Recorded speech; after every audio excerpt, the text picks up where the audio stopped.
అతని యొక్క పేరు సాయినాథ్.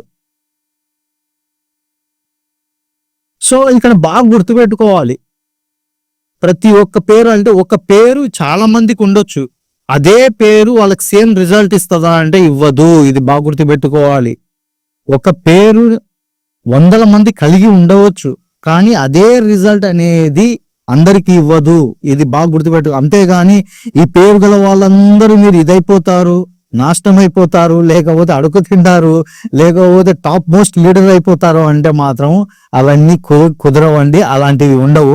ఎవరికంటే వారి యొక్క డేట్ ఆఫ్ బర్త్లకి వాళ్ళ యొక్క కొన్ని సీక్రెట్ నెంబర్స్ కొన్ని ఉంటాయి. వాటికి అది అనుకూలంగా ఉన్నప్పుడు మాత్రమే వాళ్ళు చేసే వృత్తి. మళ్ళీ ఇక్కడ కూడా గుర్తుపెట్టుకోవాలి, వాళ్ళు ఏ వృత్తిలో ఉన్నారు, అది ఆ వృత్తికి ఈ నెంబర్ కంఫర్టబుల్ ఇస్తుందా లేదా, వాళ్ళు ఎవరిని మ్యారేజ్ చేసుకున్నారు, వాళ్ళకి ఈ నెంబర్ కంఫర్టబుల్ ఉందా లేదా, వాళ్ళు ఎక్కడ